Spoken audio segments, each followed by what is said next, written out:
नमस्कार दोस्तों, स्वागत है आप सभी का एक और नए वीडियो में। दोस्तों, ध्यान लगाने के बारे में हमने काफी सारी कहानियां सुनी हैं, हमने काफी सारी बातें सुनी हैं, लेकिन उसके बाद भी हम ध्यान नहीं लगा पाते, हम किसी काम में मन नहीं लगा पाते। आखिर ऐसा क्यों होता है और ऐसी क्या वजह है जिस कारण जब भी हम कोई कार्य करना शुरू करते हैं तो हमारा मन भटकने लगता है, हमारे मन में तरह तरह के विचार चलने लगते हैं और हम उस कार्य पर ध्यान ही नहीं लगा पाते। तो अगर आप भी इस समस्या से जूझ रहे हैं तो आज की जो कहानी है ये आपके लिए बहुत ही महत्वपूर्ण होने वाली है। तो इस कहानी को अंत तक जरूर देखिएगा। इस कहानी में हम आपको कुछ ऐसे तरीके बताने वाले हैं जिसके माध्यम से आप किसी भी कार्य को मन लगाकर कर सकते हैं और आपका ध्यान भी प्रति सेकंड गहरा होता जाएगा। दोस्तों, एक समय की बात है, एक नगर में एक बहुत ही प्रसिद्ध गुरुवर रहा करते थे। वह बहुत ही विद्वान और बहुत ही ज्ञानी थे। लोग उनके पास अपने समाधान के लिए बहुत दूर दूर से आया करते थे और उनके आश्रम में उनके कई शिष्य भी उनके साथ रहा करते थे।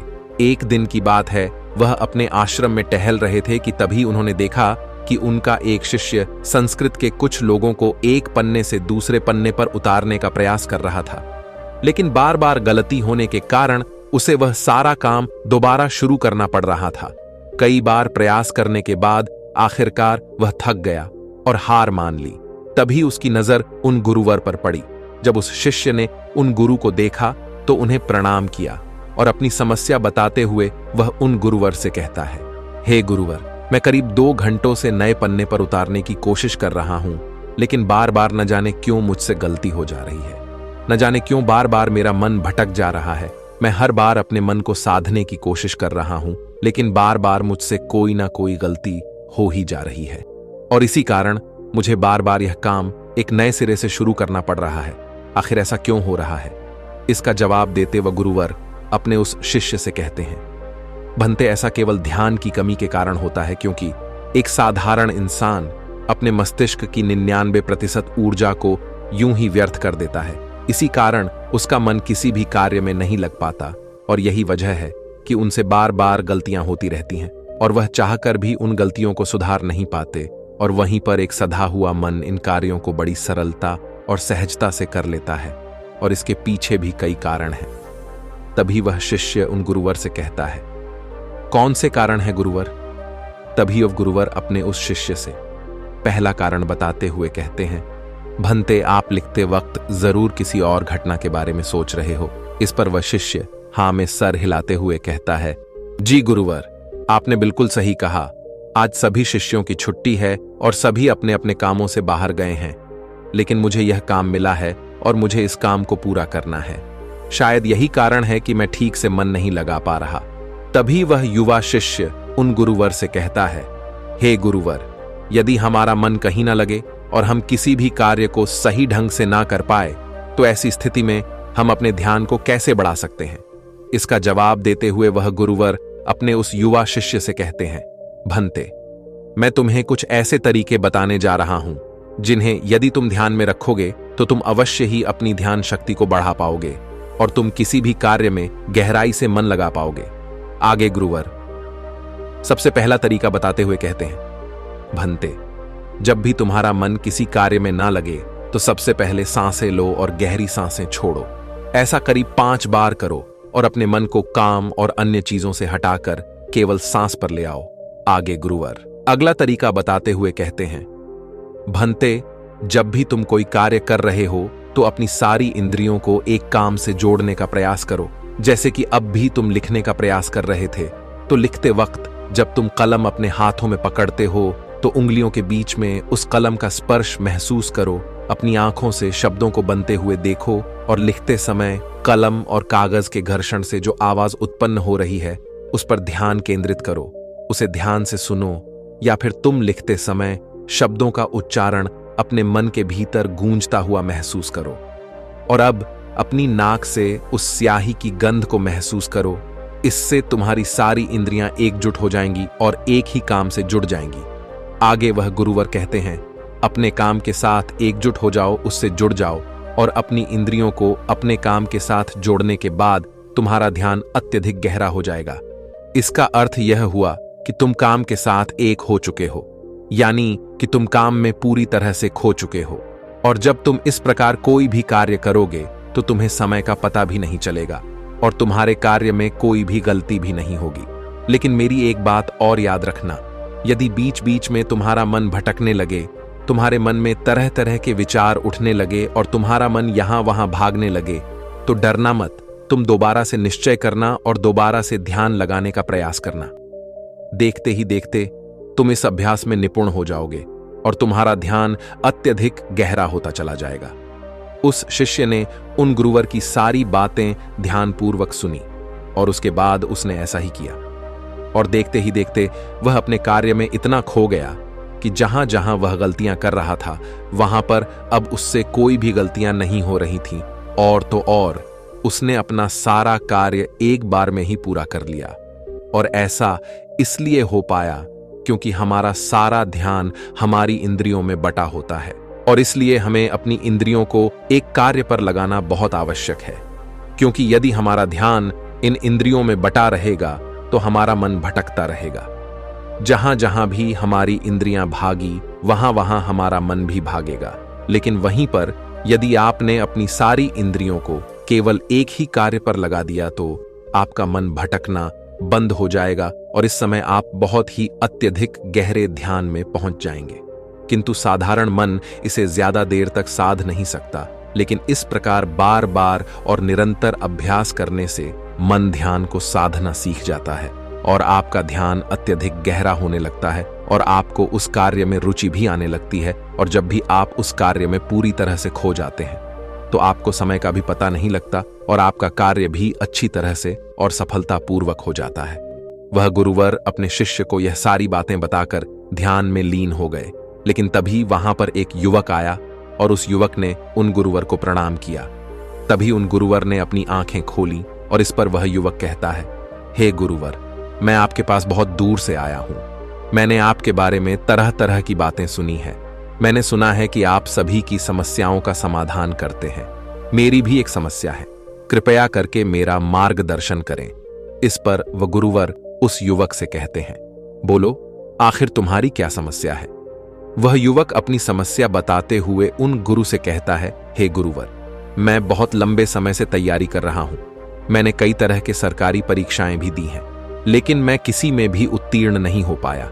मुझे यह पता ही नहीं चल पा रहा कि आखिर मुझसे गलती कहां हो रही है, आखिर मुझ में क्या कमी है। उस युवक का यह प्रश्न सुनकर वह गुरुवर मुस्कुराने लगे और उस युवक से कहते हैं, भंते, क्या तुम सच में अपनी परीक्षा में सफल होना चाहते हो? इसका जवाब देते हुए वह युवक कहता है, हां गुरुवर, मैं अपनी परीक्षा में सफल होना चाहता हूं, इसीलिए तो मैं आपके पास आया हूं। कृपया करके मेरा मार्गदर्शन करें। तभी वह गुरुवर अपने स्थान से उठे और उस युवक का हाथ पकड़कर के एक कुएं पर ले गए। कुएं के पास पहुंचकर उन गुरुवर ने उस युवक के हाथ में एक घड़ा थमा दिया और उस युवक से कहा, इस घड़े में पानी भरकर वापस आश्रम में ले आओ। इतना कहकर वह गुरुवर वापस आश्रम लौट गए। लेकिन वह युवक वहीं खड़ा खड़ा यह सोच रहा था, भला इस घड़े में पानी भरने से मुझे मेरे प्रश्न का उत्तर कैसे मिलेगा? आखिर मुझे यह कैसे पता चलेगा कि मैं परीक्षा में कैसे पास हो सकता हूं? लेकिन उस युवक के पास और कोई विकल्प भी नहीं था। इसलिए जैसा कि उसे उन गुरुवर ने कहा था, कुएं से पानी खींचा और मटके में पानी भर लिया। लेकिन यह क्या, मटके में तो कई सारे बारीक छेद हैं जिनसे पानी धीरे धीरे रिस रहा है। वह युवक मन ही मन यह सोचने लगा, इस घड़े में तो छेद है, मैं इसे आश्रम में कैसे ले जाऊंगा? तभी उसने सोचा, यह छेद तो बहुत छोटे हैं, यदि मैं इसे जल्दी जल्दी ले जाऊं तो मैं आश्रम तक जल्दी पहुंच जाऊंगा और इसमें से पानी भी ज्यादा नहीं गिरेगा। यह सोचकर उस युवक ने वह घड़ा उठाया और दौड़ता हुआ वह जल्दी जल्दी उन गुरुवर के पास पहुंचा। लेकिन जब तक वह वहां आश्रम पहुंचता वह पूरी तरह से भीग चुका था और मटके में पानी केवल नाम मात्र के लिए ही बचा था। इसे देखकर वह गुरुवर मुस्कुराने लगे और उस युवक से कहते हैं, मन का भटकाव बहुत बड़ी बीमारी है और तुम्हारे साथ भी यही हो रहा है। तुम्हारे मन में विभिन्न प्रकार के विचार हैं, अर्थात तुम एक समय में कई सारे विचार सोच रहे हो, जिस कारण लगातार तुम्हारी मानसिक ऊर्जा व्यर्थ हो रही है और इसीलिए मेहनत करते हुए भी तुम कोई परिणाम प्राप्त नहीं कर पा रहे हो, जैसा कि उस मटके में कई सारे बारीक छेद थे और तुमने सोचा कि तुम उसे लेकर जल्दी जल्द आश्रम पहुंच जाओगे, जो तुम्हारा लक्ष्य था। लेकिन तुमने देखा कि वह सारा पानी धीरे धीरे करके उस मटके से गिरता चला गया और अंत तक इस मटके में केवल नाम मात्र पानी ही बचा है। इसलिए अपने मन को भटकने से रोको, क्योंकि ध्यान के बिना कोई भी कार्य पूरा नहीं किया जा सकता है। इस पर कुछ लोग जरूर कहेंगे कि कुछ काम केवल शारीरिक शक्ति से ही होते हैं, लेकिन याद रखें कि शरीर भी मन के आदेश पर ही चलता है, इसलिए सारे कार्य मानसिक शक्ति से ही संभव हो पाते हैं। यदि कोई लकड़हारा लकड़ी काटते समय ध्यान ना रखे तो वह एक जगह पर कुल्हाड़ी नहीं चला सकता और हो सकता है कि वह खुद को चोट भी पहुंचा ले। इसलिए जानकारी और हर कार्य का मूल तत्व है ध्यान। और यदि तुम अपने जीवन में कुछ बड़ा हासिल करना चाहते हो, इस परीक्षा में सफल होना चाहते हो, तो तुम्हें एक जगह तो ध्यान लगाना सीखना ही होगा, क्योंकि तुम जैसी आदत डालोगे वैसा ही तुम्हारा मन बनता चला जाएगा। इसलिए जब भी तुम छोटे से छोटा कार्य भी करो तो उसे पूरा मन लगाकर करो। ऐसा करने से हमारे मन का स्वभाव बदलने लगता है और हम किसी भी कार्य में मन लगाने लगते हैं। और यदि एक बार तुमने इसमें निपुणता हासिल कर ली तो तुम्हें सफलता अवश्य मिलेगी। तभी वह युवक उन गुरुवर से कहता है, किंतु गुरुवर, जब भी मैं पढ़ने बैठता हूं तो मन में तरह तरह के विचार आने लगते हैं और मैं मन के उन विचारों में हटा चला जाता हूं। मैं चाहकर भी अपने मन को रोक नहीं पाता। ऐसी स्थिति में मैं मन के उन विचारों को कैसे छोड़ सकता हूं? इस पर वह गुरुवर मुस्कुराते हुए उस युवक के हाथों में गिलास थमा है और उस गिलास में लबालब पानी भर देते हैं और उस युवक से कहते हैं, यह गिलास जो तुम्हारे हाथ में है, इस गिलास में से एक भी बूंद पानी नीचे नहीं गिरना चाहिए, इसे पकड़ कर रखो। इस पर वह युवक कहता है, लेकिन कब तक? इसके जवाब में वह गुरुवर उस युवक से कहते हैं, जब तक यह गिलास मैं तुम्हें नीचे रखने के लिए ना कहूं। उस युवक ने उन गुरुवर की बात मान ली और तत्परता के साथ गिलास लेकर वह खड़ा हो गया। आखिर में उसे भी तो अपनी योग्यता उन गुरुवर को साबित करनी थी। शुरू में सब कुछ ठीक चल रहा था, लेकिन कुछ ही देर बाद उसके मन में तरह तरह के विचार उठने लगे और यह सोचने लगा, आखिर यह सब करने से भला क्या होगा?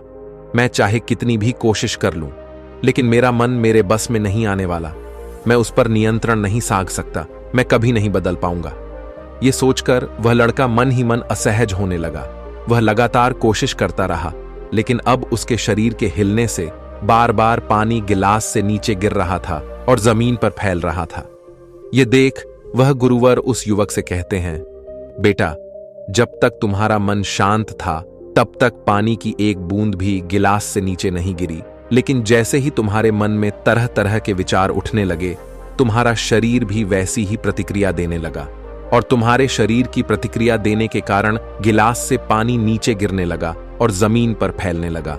आगे और गुरुवर उस युवक को समझाते हुए कहते हैं, बेटा, जैसे गर्म लोहे पर हथौड़ी की चोट पड़ती है तो वह एक नया आकार लेता है, ठीक उसी तरह से एक विचार छोटे हथौड़े के जैसा होता है, जिसकी चोट से इंसान का शरीर, व्यक्तित्व और मन आकार लेने लगता है।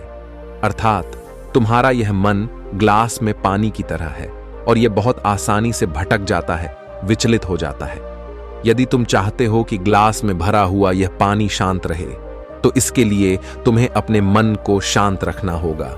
इसके बाद गुरुवर उस युवक को कहते हैं, अब इस ग्लास को एक बार फिर से पकड़ो और अपना सारा ध्यान अपनी सांस पर ले आओ। सांसों को अपने पेट में, सीने में आता जाता महसूस करो। हाथ में जो दर्द है, जो असहजता हो रही है, उसे जाने दो। मन में जो विचार आ रहे हैं उन्हें जाने दो। खुद को यह याद दिलाओ कि तुम मन नहीं हो, बल्कि मन को देख रहे हो। तुम सांस भी नहीं हो, तुम सांस को देख रहे हो। ऐसा याद करने से विचार आकर चले जाएंगे, लेकिन तुम्हें विचलित नहीं कर पाएंगे। थोड़ी देर तक वह लड़का यूं ही अभ्यास करता रहा और अब तक पानी के उस गिलास से एक भी बूंद पानी नीचे जमीन पर नहीं गिरी। यह देखकर वह गुरुवर मुस्कुराए और उस युवक से कहते हैं, बेटा, बस अब यही अभ्यास अपने काम और पढ़ाई में करना। इससे मन धीरे धीरे शांत होने लगेगा। फिर कोई भी बड़ी चीज हासिल करना मन के लिए स्वाभाविक हो जाएगा। इस प्रकार तुम किसी भी बड़े से बड़ा लक्ष्य को हासिल कर सकते हो।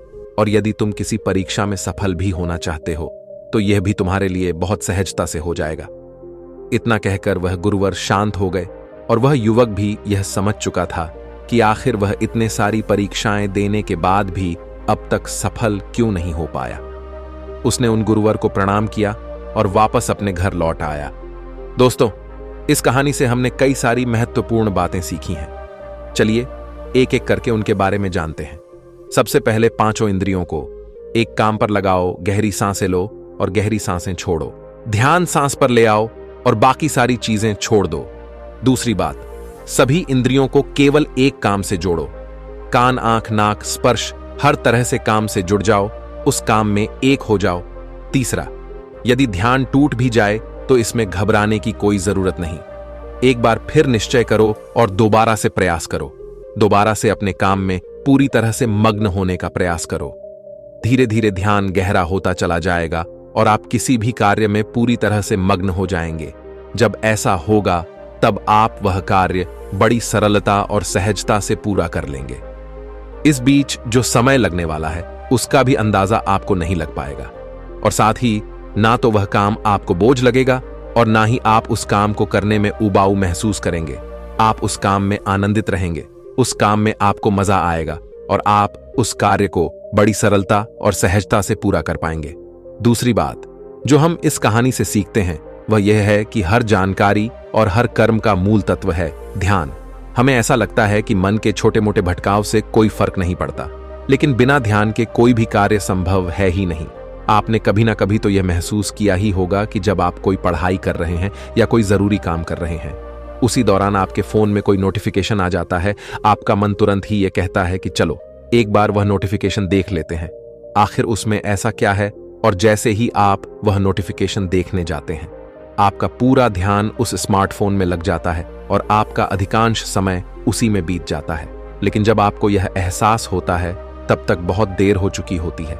तीसरी बात, स्वीकार करो और जाने दो। जैसे गर्म लोहे पर हथौड़े की चोट से वह आकार लेता है, ठीक उसी प्रकार से मन के विचार भी एक हथौड़े की भांति है और उनकी चोट से इंसान का शरीर, व्यक्तित्व और मन आकार लेता है। आपने यह भी जरूर देखा होगा कि जब हमारे मन में सकारात्मक विचार होते हैं तो हम बहुत ही पॉजिटिव, अच्छा और हल्का महसूस करते हैं। वहीं जब हमारे मन में नकारात्मक विचार होते हैं तो हम बहुत ही भारी, परेशान और चिंतित महसूस करते हैं। साथ ही हमारा शरीर भी बहुत थका थका महसूस होता है। इसलिए छोटे से छोटे विचारों पर हमें ध्यान देना आवश्यक है। इसीलिए हमें जागरूक रहना आवश्यक है और इसीलिए अनचाहे विचारों को अपने मन में न आने देना, उन्हें जाने दो, बल्कि अपने सांसों पर ध्यान रखो। खुद को यह याद दिलाओ कि मैं मन नहीं हूं, मैं तो मन को देख रहा हूं। मैं सांस नहीं हूं, मैं तो सांसों को देख रहा हूं। जो भी विचार आए उसे स्वीकार करो और जाने दो। ऐसा करने से मन अनचाहे विचारों से मुक्त हो जाएगा और आप एक पानी में पत्ते की तरह पानी के ऊपर तैरने लगेंगे, जिससे आप आनंदित और खुश महसूस कर पाएंगे। आपका शरीर हमेशा तंदुरुस्त और स्फूर्ति महसूस कर पाएगा और ना ही आपका मस्तिष्क किसी भी प्रकार के तनाव और चिंता में डूब पाएगा। इस प्रकार आप सही निर्णय भी ले पाएंगे और आपका ध्यान भी गहरा होता चला जाएगा। देखते ही देखते आप हर काम में मन भी लगा पाएंगे और आप हर किसी कार्य में सफलता हासिल कर पाएंगे। जैसा भी आप चाहेंगे आप वैसा कर पाएंगे। दोस्तों, आपने आज के इस वीडियो से क्या सीखा वह मुझे आप कमेंट में बता सकते हैं। इसी के साथ में उम्मीद है कि आपको आज की वीडियो पसंद आई होगी, तो इस वीडियो को उस इंसान को शेयर करें जिससे यह कहानी सुनने की जरूरत है और उसी के ठीक बाद चैनल को सब्सक्राइब करें। तो चलिए फिर मिलते हैं ऐसी एक और नई वीडियो में एक नए मैसेज के साथ। तब तक के लिए अपना ख्याल रखें। धन्यवाद और नमो बुद्धाय।